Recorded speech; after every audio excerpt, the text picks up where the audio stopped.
Bom, pessoal, então, telinha inicial com os assuntos que serão discutidos aqui no vídeo de hoje, os temas do dia. 12 temas no total, 3 deles em vermelho, porque são os temas em destaque. Os temas em destaque são os assuntos que aparecem no título e na capinha do vídeo.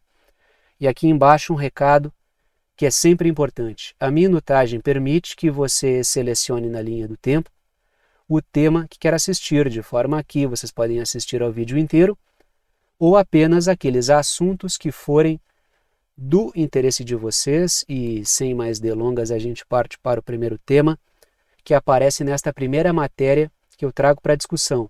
Diz a matéria: conselheiros do novo presidente dos Estados Unidos admitem que acordo de paz com a Ucrânia está a meses de distância. Isso é bem diferente do que o discurso de campanha do presidente que venceu, que acabaria com a guerra em 24 horas.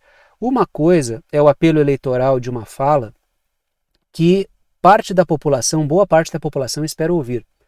Porque parte da população prefere o dinheiro sendo investido em questões internas do que sendo gastas com a Ucrânia e com a guerra da Ucrânia. Então isso tinha apelo eleitoral. E apresentar a coisa de um modo simplista, digamos assim, tinha lá o seu apelo. Por isso essa questão do vou acabar com a guerra em 24 horas. Agora as 24 horas já estão virando meses, conforme os conselheiros, figuras que vão trabalhar no próximo governo dos Estados Unidos. Então, uma coisa é apelo eleitoral, outra coisa é a realidade que se apresenta, que é bem mais complexa. E tanto essa notícia que eu trago aqui, que fala dos Estados Unidos, quanto a próxima, que eu vou discutir com vocês daqui a pouco, que fala sobre a França, demonstram o momento difícil que a OTAN vive, que estão aí batendo cabeça, conforme eu coloquei no título, enquanto do outro lado a Rússia segue com o seu plano, e assim o é desde o início da guerra, que é de avanço constante, enquanto a OTAN não sabe exatamente o que fazer nesse cenário de final de guerra. A Ucrânia com muitas dificuldades, com problemas de recrutamento, a OTAN com problemas logísticos. Continuar com a guerra é difícil, sair da guerra é mais difícil ainda, e muitos setores pressionando para que a guerra continue. Então é uma situação muito difícil. Tanto é que é justamente isso. Agora vamos falar dos Estados Unidos, a França fica para o segundo momento. É o que eu coloco nas letras vermelhas. Os conselheiros dizem que a situação é bem mais complexa do que se esperava, ou pelo menos do que se alardeava. As 24 horas já viraram meses. Então, essa questão da bravata da campanha, do eu vou acabar com a guerra rapidamente, ela tinha o seu apelo eleitoral, mas é preciso diferenciar isso dos variados interesses, e dentre eles os que bancam a mídia, que faz lá a sua pressão também porque a guerra deve continuar, porque setores financeiros ganham com toda essa crise, é uma coisa completamente diferente. Então, o pré-governo ele foi recheado de bravatas, ameaças e todo tipo de fanfarronice. Agora, a realidade ela é bem mais complicada. E aí, justamente isso que os conselheiros estão colocando. O que vem por aí é a realidade. Ela não é nada próximo do que vinha sendo colocado. Até porque o que estava ali atrás é a questão eleitoral. E a eleição ficou para trás, agora a gente vai lidar de outro modo com os assuntos. Letras azuis. O novo governo gostaria de focar, o governo dos Estados Unidos, que está entrando, de focar toda a sua atenção na China. Só que para focar toda a atenção na China, precisa reduzir a tensão na Ucrânia. Para reduzir a tensão na Ucrânia, é preciso colocar um fim na guerra. Para colocar um fim na guerra, é preciso conciliar todos os interesses que não querem que a guerra acabe. É preciso conversar com a Rússia e aceitar os termos que a Rússia vai colocar e ver se esses setores aceitam isso, se não vai haver um racha na Ucrânia. Então, equalizar tudo isso é difícil. Para focar toda a atenção na China, é preciso reduzir a tensão no entorno de Israel. É preciso que Israel pare de fazer o que está fazendo. Só que aí também é complicado, porque a situação política de Israel envolve uma série de variáveis, assim como a política ucraniana, assim como a política dos Estados Unidos. Ou seja, focar toda a atenção na China requer desmontar todas as bombas relógio que foram montadas aí. Elas são bombas de difícil desarme. Então vai levar um tempo. É isso que os conselheiros estão colocando. Desarmar isso aí tudo leva tempo. Né? E, claro, tem toda a pressão dos setores que não querem que a guerra acabe lá na Ucrânia, porque ganham bastante com isso. Letras vermelhas. Setores nos Estados Unidos e na Ucrânia querem que a guerra siga. E ainda tem que ver se a Rússia não topará E tem que ver que a Rússia não vai topar qualquer acordo também. Porque, como ela tem uma situação de vantagem na guerra, ela pode colocar os termos do acordo de final de guerra. Aí o desenho disso aí é complexo. Aquela proposta do Zelensky, dos pontos lá para colocar fim à guerra, dos pontos para chegar à paz, que aquilo ali é um pedido absurdo, porque é quem está perdendo a guerra solicitando que o vencedor capitule. Isso é uma coisa completamente ilógica. Então, qualquer termo que desagrade a Rússia, como por exemplo, tropas da OTAN na Ucrânia, é um péssimo negócio. E o novo governo dos Estados Unidos quer tropas da OTAN na Ucrânia. Isso é uma ocupação da OTAN na Ucrânia. A OTAN não estava ali, né? Lembrando que a Ucrânia não é membro da OTAN, é só uma bucha de canhão, como eu sempre coloco aqui. A OTAN não estava ali antes da guerra. Então, se depois da guerra ela estiver, é porque ela avançou, e a Rússia não vai topar isso aí. Até porque a Rússia é contra a Ucrânia ser membro da OTAN ou ter presença da OTAN. A Rússia quer a Ucrânia como zona neutra. Já a OTAN, os Estados Unidos, querem a Ucrânia como uma farpa espetada na Rússia. Como a Rússia tem vantagem na guerra, por que ela toparia termos desfavoráveis se ela tem vantagem? Então é preciso, como já virou frase célebre aí, é preciso combinar com os russos, né? Letras azuis. A bravata explorou o cansaço dos eleitores dos Estados Unidos com a guerra. Então, ali era o apelo eleitoral. E todo político, quando vai falar alguma coisa, ele faz uma fala baseada nas estatísticas. Para quê? Para conseguir apoio. E o fato é que os republicanos sentiram esse ambiente, o novo presidente dos Estados Unidos sentiu esse ambiente e fez aquelas falas de acordo com o que muita gente esperava ouvir.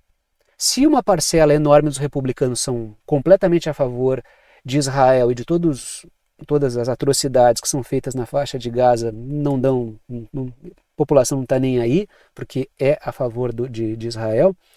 No que tange a questão da Ucrânia, é tudo muito mais complexo, porque boa parte da população via aquilo ali como um gasto que deveria estar sendo feito nos Estados Unidos.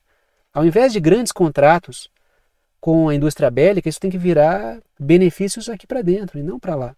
Então não havia um apelo na guerra, por isso a utilidade de falar sobre um final rápido de guerra e alocar o dinheiro dentro dos Estados Unidos. Né? Letras vermelhas. O plano de sanções e a quebra da cadeia energética dependem da tensão da guerra na Ucrânia.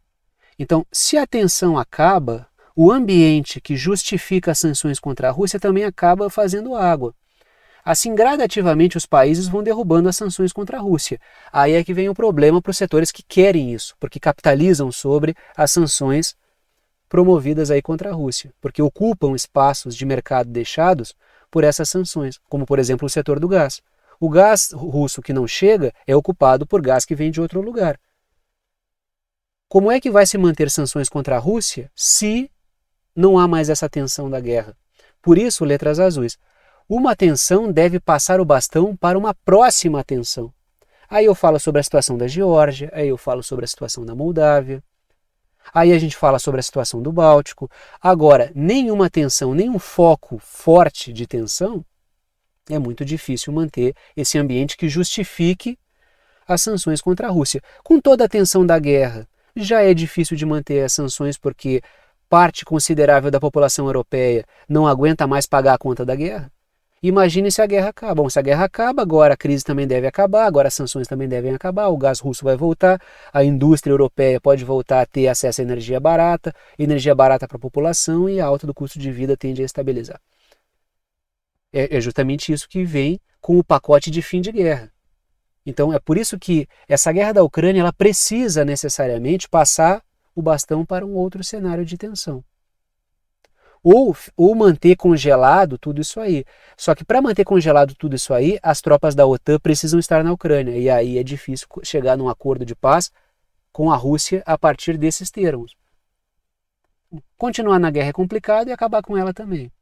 Esse é o grande nó que está feito aí. Né? Agora é o caso da França. Perseu, o exercício secreto das forças especiais, que agora não é mais secreto, em caso de implantação na Ucrânia. Então a gente volta a falar do Macron, que anda fazendo aí várias conversas com lideranças europeias. Uma das conversas que ele fez algum tempo atrás, inclusive mais ou menos no contexto que estava rolando esses exercícios aí, é de conversar com o líder polonês, com o Donald Tusk, a respeito de uma operação conjunta da Polônia com a França, ocupando ali parte da Ucrânia. E isso por quê? Porque anteriormente a OTAN tinha falado de operações na Ucrânia que não contemplavam a França. Até porque existe uma disputa, e eu repito isso aqui novamente, entre a indústria bélica dos Estados Unidos e a indústria bélica da França.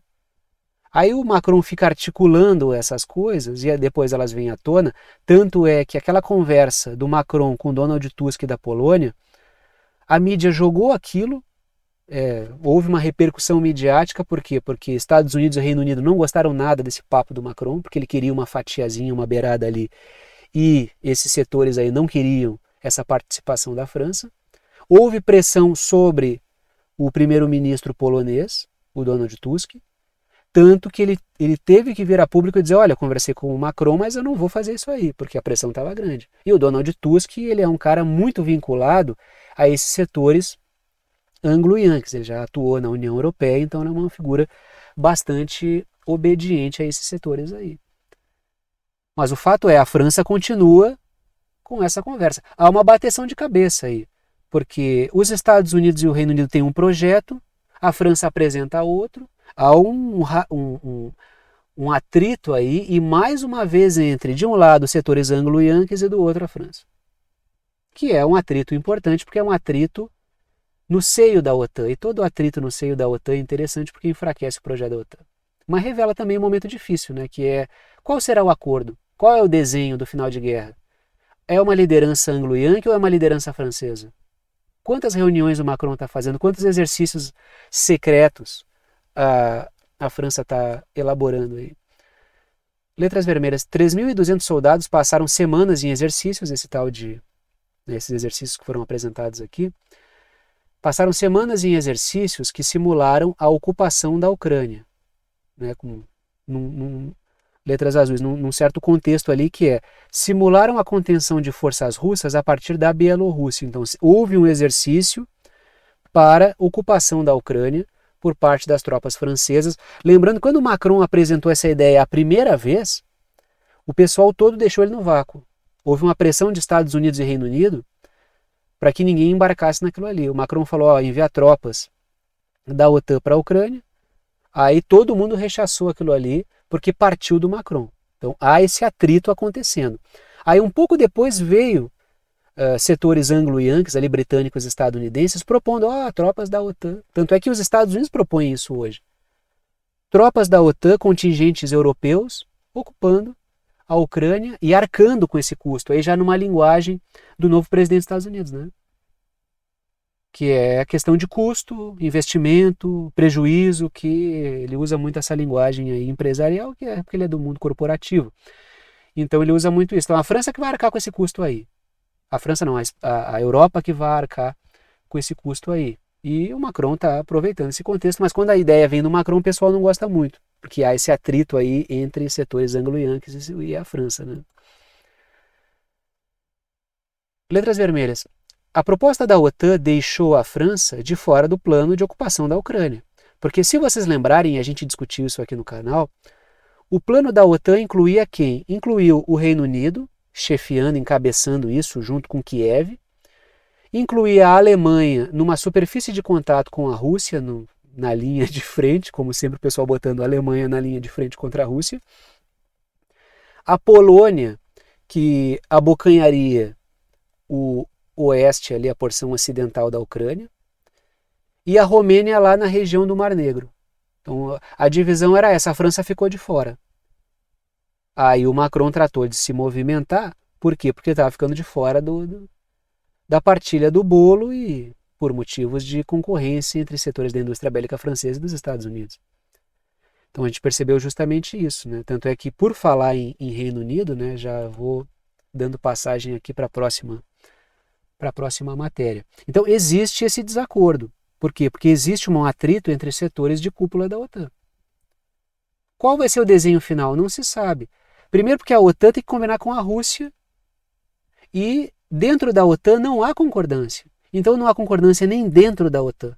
Como é que vai se chegar a uma concordância com a Rússia, com a Ucrânia e colocar todo mundo para conversar? Também não há concordância, se a gente vai aumentando o zoom aí nisso aí, a gente olha o cenário dos Estados Unidos, não há concordância dentro dos Estados Unidos. O presidente que ganhou diz, eu vou acabar com a guerra rápido.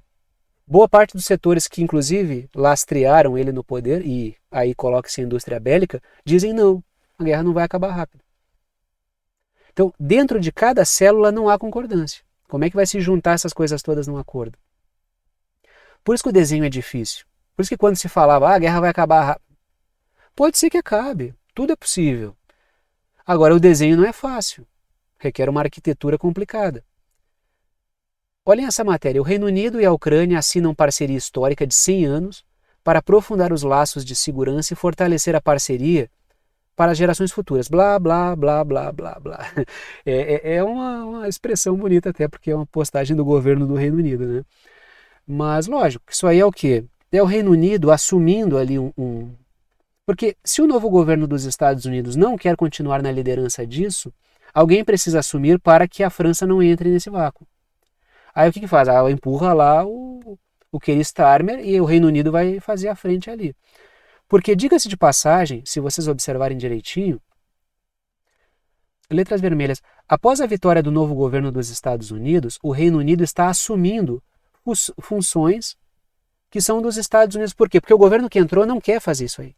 E setores de expressão, setores financeiros anglo-yankees aí, eles querem que certos projetos continuem. Só que se o novo governo dos Estados Unidos não vai fazer esse papel, bom, alguém tem que fazer, então tem que ser o do Reino Unido, porque senão essa brecha vai ser ocupada por outros, como por exemplo, a indústria bélica da França.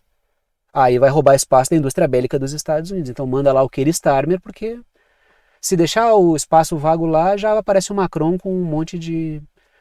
com uma bravataria também, que ele é campeão de bravataria. Se vocês olharem, é assim na Ucrânia, então tá lá o Keir Starmer, deixa que eu assumo isso aqui. Tem uma série, operações no Báltico, por exemplo. O Reino Unido está encabeçando projetos no Báltico.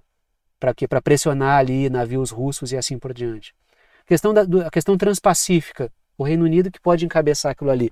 Por quê? Porque o novo governo dos Estados Unidos não vê nesses projetos o seu norte. Só que setores financeiros robustos, anglo-yankees, veem norte nisso aí. Então alguém precisa assumir. Normalmente as pessoas invertem. O Estado é que decide, não.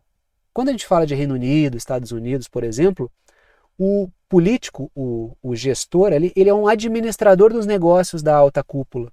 Então, setores de cúpula querem aquilo e colocam ali os seus funcionários, que são o Keir Starmer, por exemplo, a administrar. Ou a guerra da Ucrânia tem que continuar. E as armas dos setores anglo-yankees têm que continuar lá. Se o cara que entrou no poder nos Estados Unidos não quer, algum funcionário tem que ir lá fazer. E tá aí ele, ó, na foto. Então, boa parte dos políticos fisiológicos, eles são apenas administradores dos negócios da alta cúpula. São os caras que despacham a papelada, são os caras que fecham o acordo, são os caras que lidam com a população, são os caras do SAC, por exemplo, né, do Serviço de Atendimento ao Consumidor. A população está insatisfeita, a crise pegou. Bom, isso aí é papel teu resolver. Ah, mas vocês ganham com essa crise. Sim, mas quem resolve a crise é o político. Quem capitaliza sobre a crise são os setores financeiros. Afinal de contas, por que esses setores bancam esses caras? É para limpar a sujeira deles. Então, observem como o Reino Unido, na figura do Partido Trabalhista, se fosse conservadores não seria diferente, como eles vão assumindo cada vez mais funções que estavam sendo encabeçadas pelos Estados Unidos. Por quê? Porque o novo governo é um governo que não quer ver isso aí. Ele tem um foco na China. Então empurra isso aí para a Europa, deixa aí os países europeus gastarem seu dinheiro ali, e esse dinheiro vai para os Estados Unidos, porque virá armas que a indústria bélica dos Estados Unidos vende, e se não vender, a França vai entrar, e a gente se dedica a outra coisa. Letras azuis. Os recursos ucranianos fazem parte do acordo. Os recursos, as riquezas minerais ucranianas entram nesse acordo aí. Então vamos reconstruir a Ucrânia, vamos pegar aqui as riquezas. Isso aí sempre que se fala dessa questão de acordos com a Ucrânia e entregar os minerais da Ucrânia, as terras da Ucrânia, em partilhar a Ucrânia, eu sempre lembro do Lindsey Graham, que é o senador sincericida republicano dos Estados Unidos, que ele já falou. Ele cunhou várias frases que são muito verdadeiras sobre essa guerra. Eu não estou aqui elogiando ele, longe de mim, acho ele uma figura abjeta. Agora, ele é sincero nas suas intenções nefastas. Que ele disse, essa guerra da Ucrânia é tudo sobre dinheiro. Então, é bom quando o adversário é honesto, porque a gente sabe que ele é. Por isso que é aquela coisa, republicanos ou democratas? Os republicanos, eles falam o que eles querem fazer. O novo presidente dos Estados Unidos, ele diz, eu vou invadir ali, eu quero pegar aquilo outro, eu acho que esse povo aqui é inferior. Ele fala isso. Então eu sei que ele é meu adversário. Não é como os democratas, que fazem todo um cenário e são tão perigosos quanto os republicanos. Né?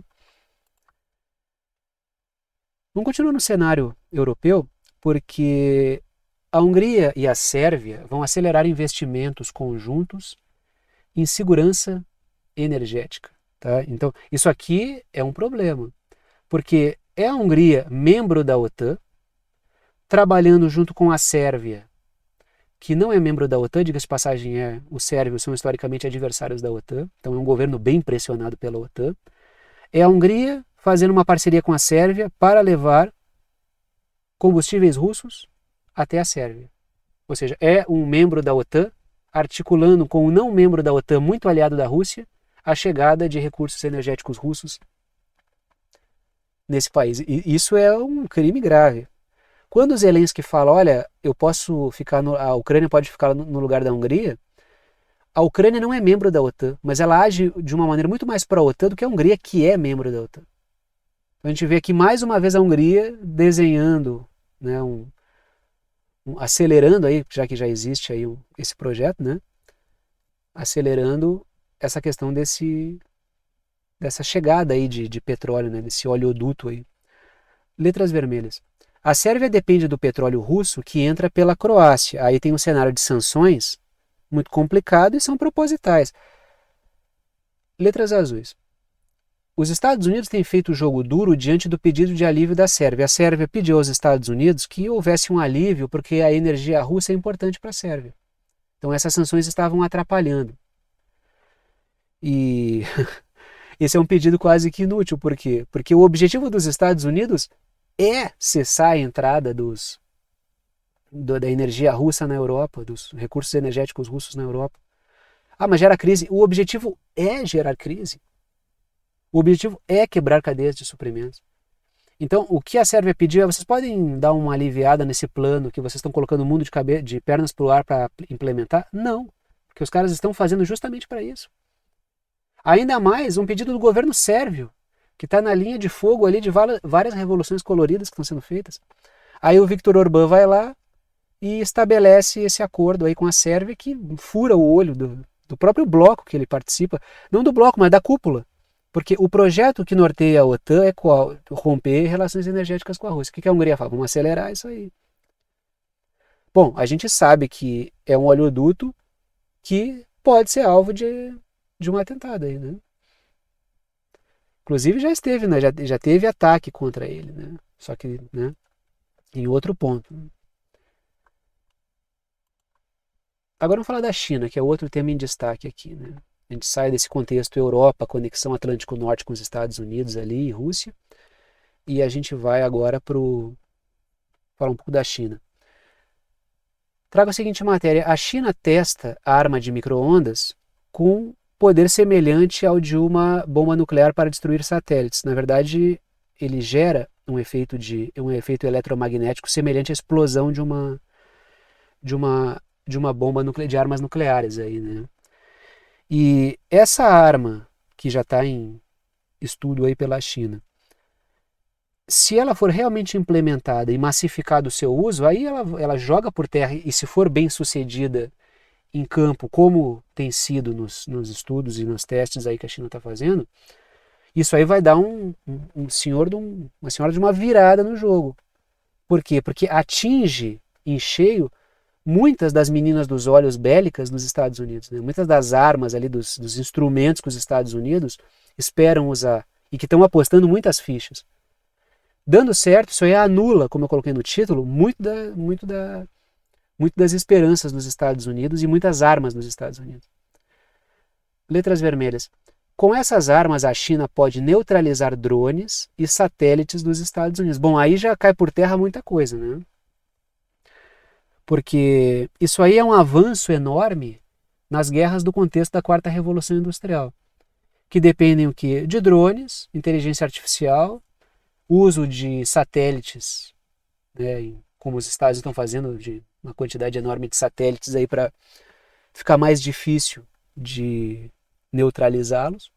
Mas a China está estudando a fundo isso, por quê? Porque é nisso que os Estados Unidos apostam as suas fichas. Então um lado desenvolve tecnologia, o outro já está estudando forma de neutralizar. Tanto é que quando um projeto chega ao final, pode ser que ele já chegue ao final obsoleto. E como é que a China está vendo isso? A China está vendo isso porque tem uma guerra acontecendo na Ucrânia, que é um laboratório para a OTAN. E isso foi dito, né, isso foi dito pelo ex-ministro da Defesa da Ucrânia, que era o Reznikov. Ele falou, não, a Ucrânia está sendo um laboratório e usem a gente mesmo. Que é outro sincericida, né? Ele ficou no cargo um tempo ali e caiu, e quando ele caiu deve ter sido um alívio, porque ele largava cada uma lá que de sincericídio, assim, usem a gente mesmo, a gente é palco para a guerra. Não, cara, não seja tão verdadeiro assim, né? Isso aí não deve se falar em público. É um capacho daqueles bem capachos, assim, né? Bem orgulhosos, assim. Letras azuis. Os Estados Unidos apostam na Starlink, que é essa constelação de satélites de órbita baixa aí, e em enxames de drone, que é a China quer achar um modo ali de conseguir neutralizar com menos satélites uma quantidade maior de satélites dos Estados Unidos, porque os Estados Unidos estão colocando milhares e milhares de satélites lá. E a China, ela vai colocando aos poucos os seus. E se ela tiver uma tecnologia que neutralize com um satélite, vários satélites dos Estados Unidos, isso tende a ser uma virada de jogo. E a China está caminhando para isso. Porque não é apenas uma questão de tecnologia, é uma questão de custo também.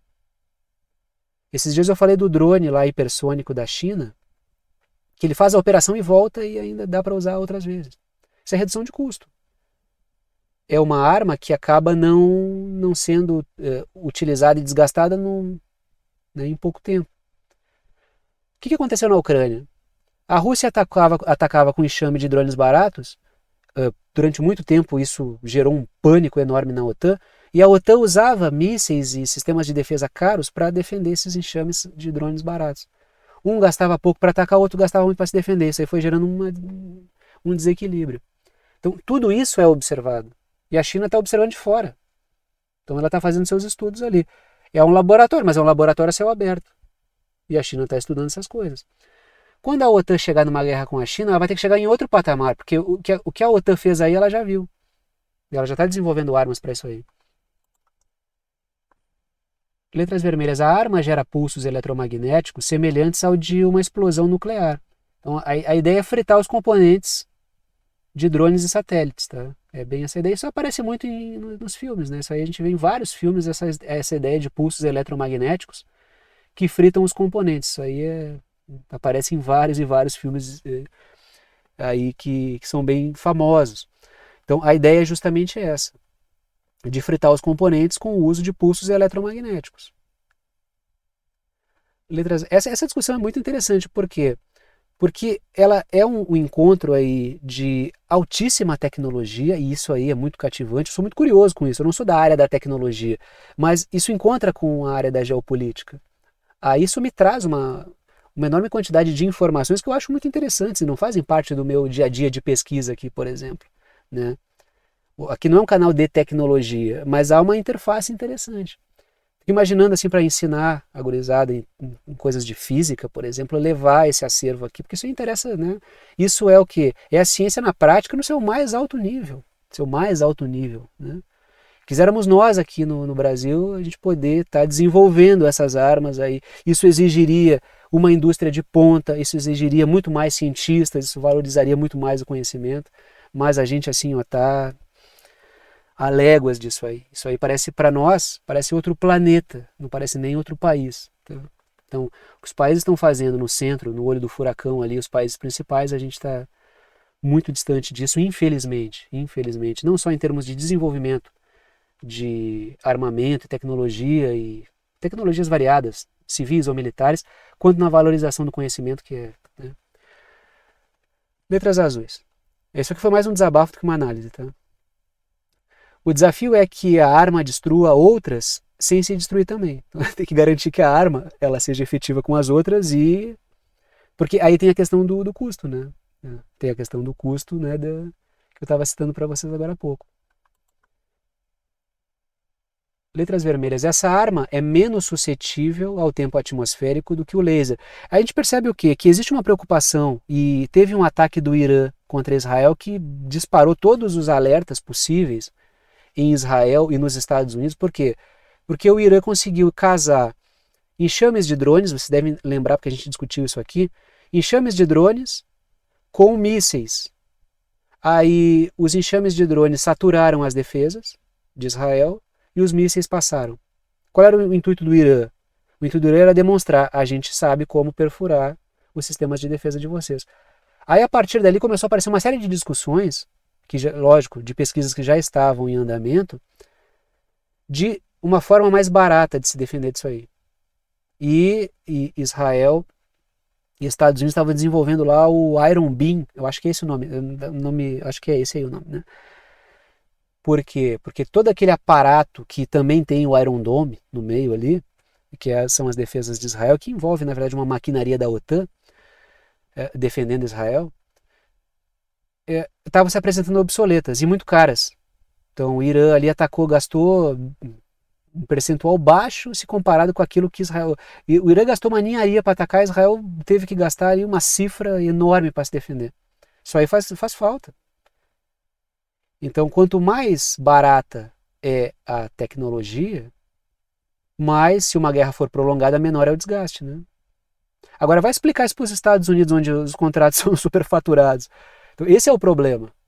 A forma política, o fazer político ali, que é aquele sistema de porta giratória, o Lloyd Austin, que é o ministro da Defesa de saída, aí, né, o secretário da Defesa de saída dos Estados Unidos, é um representante da Raytheon.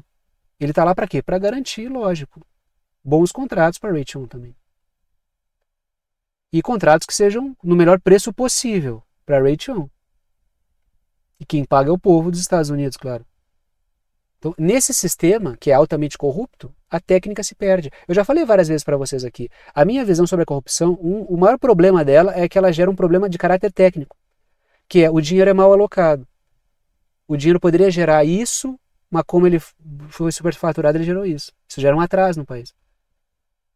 Esse é o grande problema. E tem uma aposta no laser, só que a China está desenvolvendo que é algo que é mais resiliente em relação a interação com a atmosfera, né, do que o laser, que é esse pulso eletromagnético aí. Letras azuis. A China quer essas armas em navios e plataformas espalhadas pelo Pacífico. Isso envolve muita energia, só que a China já está desenvolvendo pequenos reatores para produzir energia em alto mar. E essa questão da China estar transformando plataformas, muitas vezes de uso civil, para plataformas militares, para criar uma espécie de ilhas artificiais militares, e por isso precisa de energia e de reatores ali pequenos, né? Até porque vai ter todo um equipamento que usa muita energia, revela também o quê? Que a China não quer ficar dependendo de intempéries humanas, que é o aspecto geopolítico de ficar tendo que paparicar a ilha tal, a ilha tal, a ilha tal do Pacífico, porque tem todo o aspecto da imprevisibilidade política. Que é chegar ali nas Ilhas Salomão, como a China já fez com sucesso, conversar com eles. Aí vem os Estados Unidos, oferecem mais, pressionam, derrubam o governo. Tudo isso não é tão quantificável assim. Agora, uma plataforma minha lá tá lá, entendeu? É engenharia, não é política. É uma questão de ciência dura. Então eu coloco lá, se tudo estiver tecnicamente perfeito, ela só sai de lá se eles conseguirem destruir. Mas isso vai depender do aspecto técnico também, que é a minha habilidade de defender. Então, tudo tem que ser o mais quantificável possível. Essa racionalidade eu acho sensacional. Assim, vocês não sabem como eu sou um cara fã dessa racionalidade. Assim. Já que estamos falando da China, vamos para falar do vizinho ali, né? Matéria da Associated Press. Quando é mídia do gosto dos senhores algoritmos, eu cito aqui. A Rússia diz que ajudará o Vietnã a se tornar um país parceiro no bloco BRICS de nações em desenvolvimento. Tem que ver se o Vietnã vai querer. Não que não seja interessante, é demais para o Vietnã, mas o Vietnã ele promove ali uma geopolítica flexível, né, do bambu ali, né, que talvez os BRICS caracterizem demais o Vietnã de um lado para o tipo de geopolítica que o Vietnã está fazendo. Porque o Vietnã ele vai tentando botar um pé em cada canoa.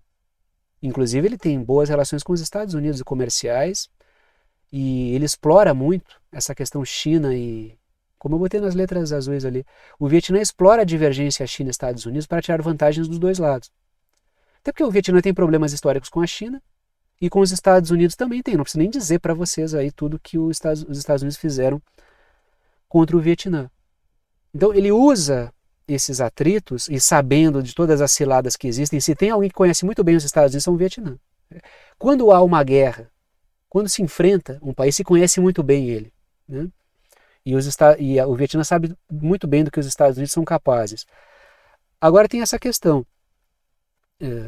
Eles sabem até onde os Estados Unidos querem plantar ali a semente da discórdia entre Vietnã e China por causa de questões do mar da China Meridional. O Vietnã não embarca. Ele resolve com a China, porque ele sabe muito bem como a coisa funciona. Então é uma geopolítica elaborada. Talvez entrar nos BRICS, até como parceiro, vá caracterizar demais o Vietnã como... vai um pouco enrijecer essa geopolítica do bambu, essa diplomacia do bambu aí que eles usam. Aí talvez não seja... Eles não... Mas o que a gente está discutindo isso aqui, tá? Porque estamos fazendo aqui especulações sobre decisões a portas fechadas com informações que nós não temos, né? Mas lógico, a Rússia quer por quê? Porque aí a Rússia traz mais o Vietnã, né, mais para o seu lado ainda, que tem relações históricas muito boas, letras vermelhas ali. A Rússia tem ótimas relações militares com o Vietnã. Diga-se de passagem, de militar para militar as relações são formidáveis. São parceiros militares, né, históricos. Agora, o que pode ser um problema para a Rússia ali são os burocratas, né, os engravatados. Aí tem toda uma geração nova, que tem outras percepções, que já nasce num mundo diferente, de outro conjunto de relações, e aí a coisa, né, se perde um pouco. Mas há um equilíbrio ali. O Vietnã faz uma geopolítica bem interessante, diga-se de passagem, e é uma economia em ascensão, e derrotou os Estados Unidos, né? Então sabe muito bem quem são os Estados Unidos, derrotou na guerra. Os Estados Unidos bateram em retirada, né? E aí vamos para o Oriente Médio, que foi o que eu disse para vocês ontem aqui, né? É importante apresentar o que aconteceu, essa ideia do cessar-fogo, mas olhando com muito cuidado para isso aí, sem todo aquele alarde. Isso pode ser confirmado? Pode, mas tem um desenho difícil. Dizer que seria fácil isso aí seria não entender o que está acontecendo. Está em discussão, pode ser confirmado, mas tem muita coisa para acontecer aí, entendeu? E a gente tem que tomar cuidado para enxergar todos esses detalhes que estão ali, que são políticos, que envolvem aspectos políticos, por exemplo, do que acontece em Israel. Há concordância na base do Netanyahu sobre fazer isso? Não há. Tanto é que o Netanyahu diz uma coisa para uns, diz outra coisa para outros. Para os familiares do refém, o acordo está quase fechado. Para sua base é outra coisa. Fala outra. Não, só estou ganhando tempo. E ele está ganhando tempo. Ele literalmente está ganhando tempo. Porque como é que vai se costurar isso aí? Quando houve lá o contexto eleitoral em Israel, quando Netanyahu ele montou esse governo, eu falei, a gente discutiu isso aqui. Eu discuti, pode voltar lá no período eleitoral que está tudo na rede aí, os vídeos. Eu falei, manter uma coesão desse governo não é fácil. Porque o Netanyahu é um entusiasta dos acordos de Abraão, que são projetos que envolvem ali Israel, países do Golfo, os Estados Unidos e uma série de projetos econômicos, interesses imobiliários, energéticos e aí por aí vai. Enquanto, para ganhar a maioria, ele fechou parceria com setores que não estão nem aí para isso, que querem expandir sobre terras palestinas e dane-se o resto. Só que quando fazem isso, disparam um processo de assassinato de muçulmanos em massa e estraga o negócio lá dos caras que estão desenhando os acordos de Abraão. Por quê? Porque como é que o Mohammed bin Salman vai fechar os acordos de Abraão lá com Israel se Israel está patrolando, assassinando, fazendo barbaridade contra muçulmano, como está fazendo na faixa de Gaza, e na Cisjordânia também, e no Líbano também? Como é que ele vai conseguir? Tanto é que ele mesmo disse, olha, se eu assinar isso aí, se eu normalizar relações com Israel, talvez seja até assassinado, porque é impopular fazer isso aí. Então, de um lado tem setores que têm lá os seus interesses, imobiliários também, porque colonizar território palestino, invadir, roubar território é interesse imobiliário, tem resort já sendo apresentado na faixa de Gaza à beira-mar há muito tempo, desde o início da guerra, diga-se de passagem, né, ali desse massacre aí que Israel está promovendo. Enquanto também tem altos interesses aí muito graúdos, transnacionais, e que envolvem Israel, que querem também os acordos de Abraão. Uma coisa colide com a outra. Como é que o Netanyahu coloca tudo isso aí no mesmo pacote? É difícil de fazer. A mesma coisa é o cessar-fogo. Olhem a matéria, dezenas de mortos em Gaza enquanto Israel adia a votação importante sobre trégua. Tem setores que querem continuar a todo vapor. E são base, é ministro, a gente está falando de base do governo dele. Letras vermelhas. Está circulado em vermelho aí a faixa de Gaza. Ministros da base ameaçam renunciar se houver acordo. O das finanças, o Ben-Gvir também, que é da segurança, né? Ameaçam. Estão ameaçando por quê? Porque são entusiastas dessa causa da colonização, do roubo de terra palestina. Então, o fazer político deles está ali. São organizadores. É a gente que organiza milícia armada para fazer pogrom contra a Palestina. São esses setores aí. Só que o projeto desses caras atropela os acordos de Abraão, que envolve, inclusive, diretamente a família do novo presidente dos Estados Unidos. O genro do novo presidente dos Estados Unidos, ele desenhou, ele faz parte do desenho dos acordos de Abraão, que é um cara oriundo aí do mundo imobiliário. Então, são setores que um quer acabar, um quer o cessar-fogo, o outro não quer. A questão humana não está envolvida aí. É questão de dinheiro. Eu estou perdendo dinheiro com isso aí. E o outro, eu estou ganhando dinheiro com isso aí. E outra, se os ministros da base saem, ele fica sem maioria e cai do poder. Aí ele vai ter que responder a tudo que ele fez antes, durante e depois. Então o Netanyahu, ele tá ao sabor ele é responsável, eu não estou aqui isentando ele da responsabilidade, longe de mim, vocês sabem que eu desço a chinela nele. Agora, eu só acho que ele não é o único elemento problemático. Porque aí seria livrar a cara de todos os outros que também têm responsabilidade nesse massacre. E não dá para fazer isso aí.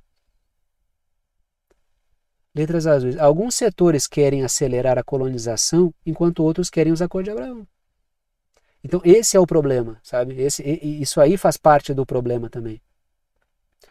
E equalizar todas essas coisas aí não é fácil. Tanto é que quando o Netanyahu ele conseguiu formar um arranjo para fazer maioria, para voltar ao poder, eu comentei. O governo dele agora vai ser pior do que o primeiro.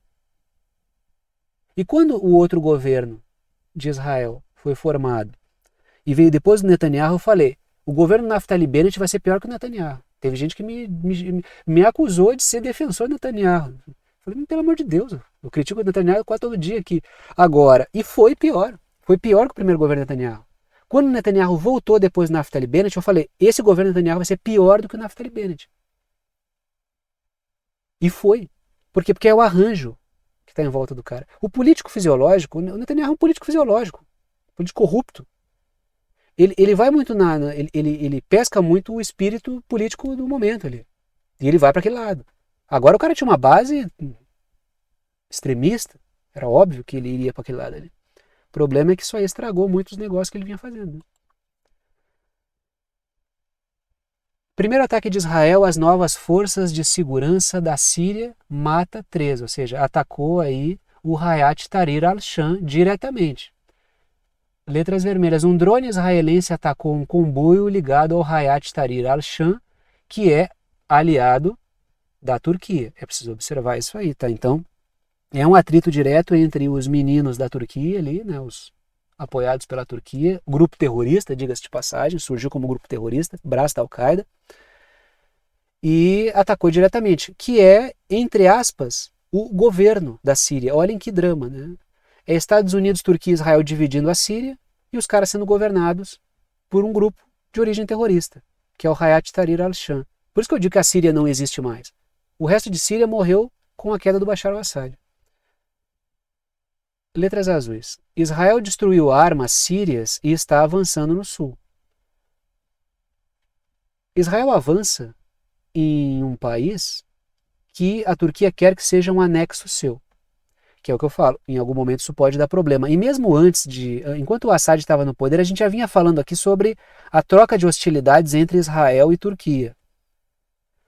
Momentaneamente eles fizeram ali um momento de trégua nessa hostilidade, porque o objetivo era derrubar o Assad. Derrubado o Assad, eles voltaram. E cada um tem o seu projeto para a Síria, né? Olha a Turquia. O Erdogan alerta que a Turquia tem o poder de esmagar todos os terroristas na Síria. E, inclusive, a Turquia está pressionando o Hayat Tahrir al-Sham, que diz que não está fazendo um serviço bem feito. Era para detonar os curdos, era para garantir a Síria como um anexo da Turquia. Não está rolando nada disso. Então, vocês vão... Aí eu pergunto, será que o Erdogan está alertando também esses todos terroristas, inclui o Hayat Tahrir al-Sham? Letras vermelhas. A Turquia estaria perdendo a sua paciência com o Hayat Tahrir al-Sham. E Israel também.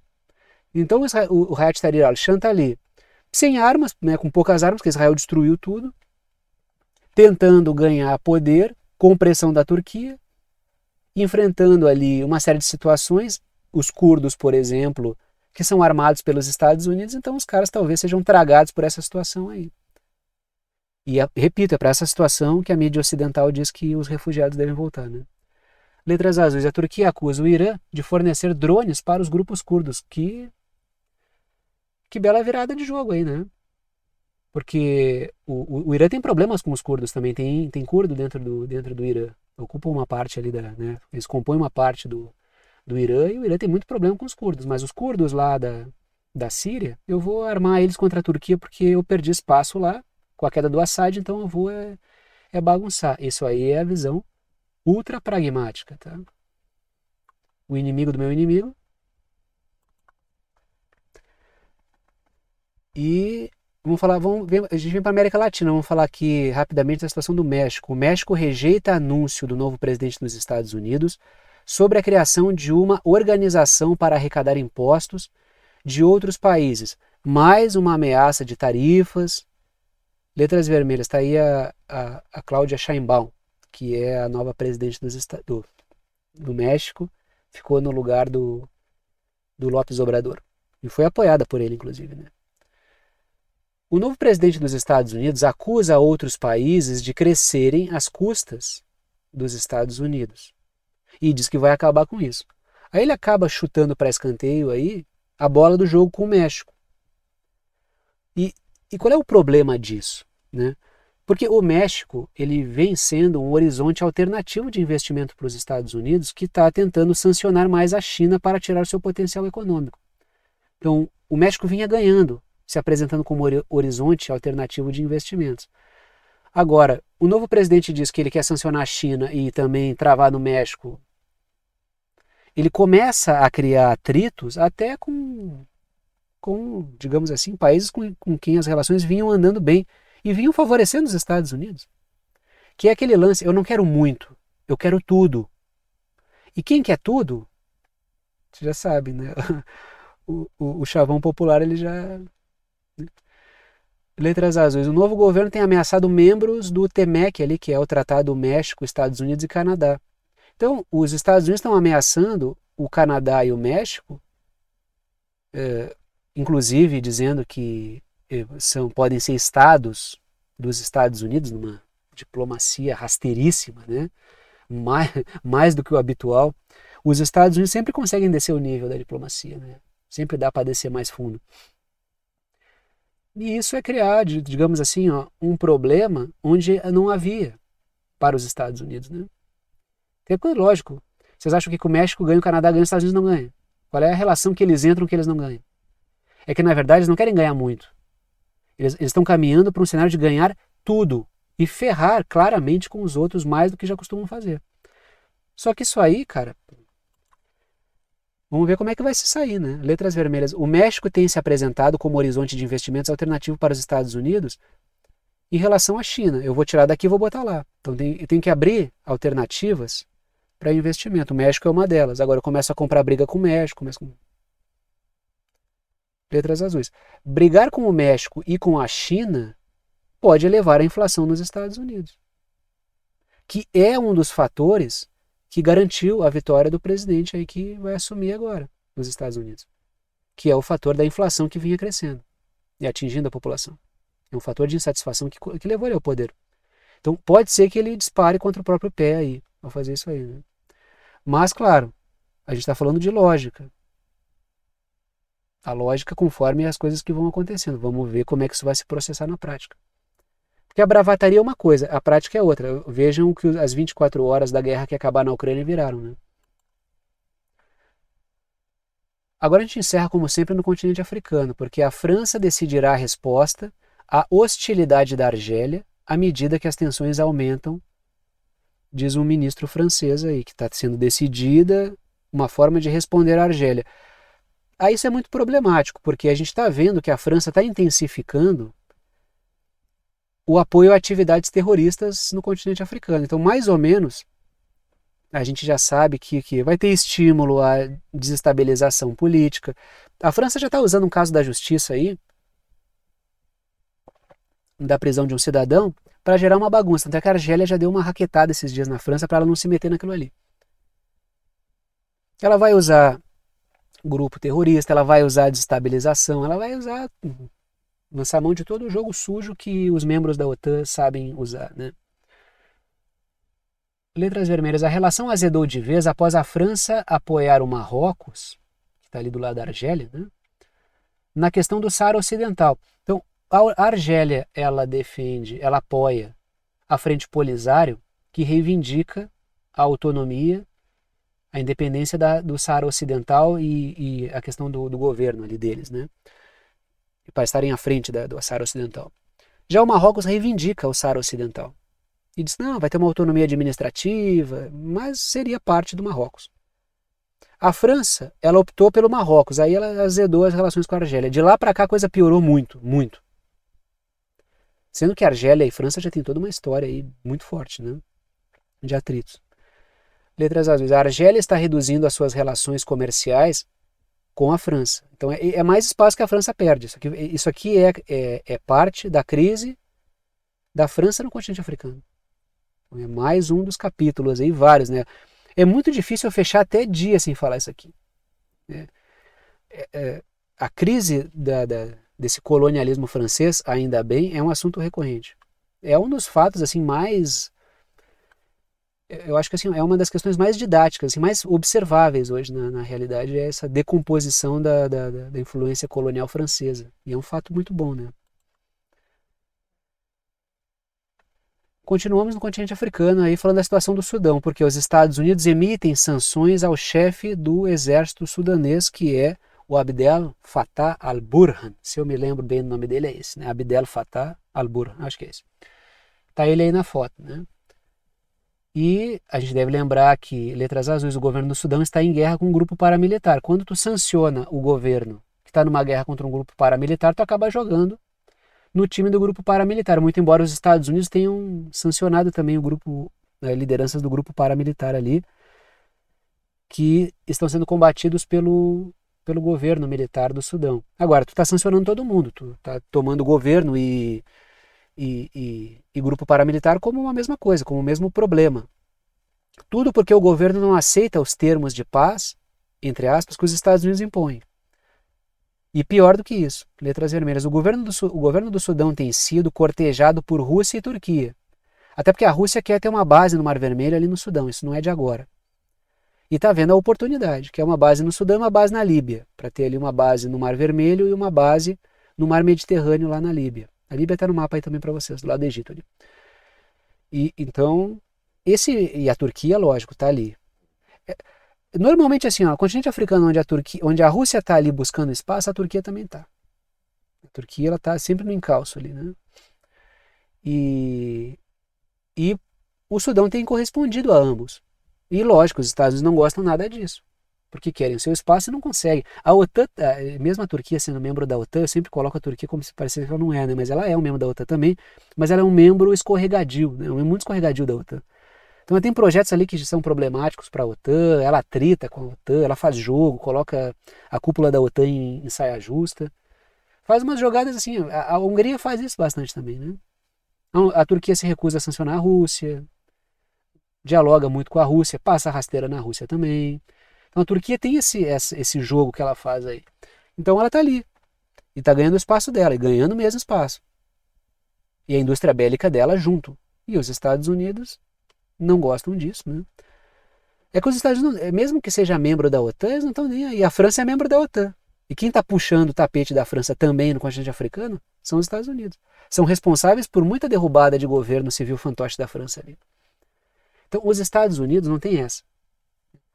Que é o que a gente sempre comenta aqui. Ser aliado é mais perigoso do que ser adversário dos Estados Unidos. E aí a gente chega no momento final do vídeo, momento de passar o chapéu, pedir apoio financeiro para aqueles que gostam, querem e podem apoiar o canal, para aqueles que veem que o canal é importante para a formação da sua compreensão sobre temas internacionais e geopolíticos. Sempre comento com vocês que apenas os anúncios e propagandas que aparecem ao longo do vídeo não garantem a existência do canal. Se eu fosse depender apenas da receita das propagandas, ficaria difícil manter esse trabalho com o nível de dedicação que ele exige, de forma que o que mantém efetivamente esse trabalho funcionando é o apoio financeiro dado por alguns de vocês, a quem eu sou extremamente grato pela confiança no trabalho. Estão aí as 3 formas de apoio, não estão em ordem de importância, todas as 3 são bem-vindas, coloco 3 para que vocês optem por uma delas, e aquela que for mais prática para vocês. E seja lá que maneira vocês escolham ir para apoiar o canal, vocês apoiam com o valor que vocês quiserem, uma ajuda solidária, ajuda quem pode, ajuda quem quer e ajuda com quanto quiser. E o conteúdo fica aberto para todo mundo. Primeira forma de apoio é por boleto bancário ou cartão de crédito pela plataforma Apoia-se, está aí o endereço, o link, o site do Apoia-se, que é uma plataforma de apoio virtual. Segunda forma de apoio é pelo Pix, está aí a chave Pix, que é uma chave de e-mail. Tem gente que usa o número do celular, o número do CPF, o número do CNPJ como chave Pix, eu uso o e-mail. Se vocês escreverem, digitarem lá na chave Pix, pixverdadeconcreta@gmail.com, vai aparecer o meu nome, que é Thiago, e vocês podem fazer a doação com o valor que vocês quiserem. Terceira forma de apoio é pelo botão Seja Membro, fica aqui embaixo do vídeo, ajuda direto pelo YouTube. Tem várias faixas de valor, vocês escolhem aquela que estiver dentro daquilo que vocês quiserem apoiar. E repito, todas as formas são bem-vindas. Repito também, agradeço aos que apoiam pela confiança no trabalho. Eu vou parando por aqui e tchau para vocês.